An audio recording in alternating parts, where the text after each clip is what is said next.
Olehnya masalah Ibnu Taimiyah. Ibnu Taimiyah na orang pegang laut elemen. Cara Ibnu Taimiyah. Tapi hana tu ba mujtahid dia nyang kaya dah wadok dia nang karu. Lalu elemen man cara Ibnu Taimiyah. Lam lautnya kahreun naji. Sebui. Yang paling salah sabah ile adalah taluk ile jatuh sabah. Yang berdapat Ibnu Taimiyah yang kaji ketibui, kaji cok.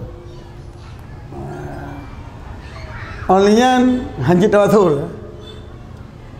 Onlian haji daerah kubur. Yang mau hukum bikai le. Yang bau hukum etiket tu nilai lam lu cek pakai tu. Hadis dalam martiji lam lawannya karena naji. Ya kena. Nyan bui menaji. Karena bui. Laut ilmu lautnya karena bui. Bui menaji itu etiket dan hukum yang salah. Termasuk kalau leh jatuh sahnya hanya pakai. Hanya pakai baterai Ibnu Taimiyah. Taunya menaji.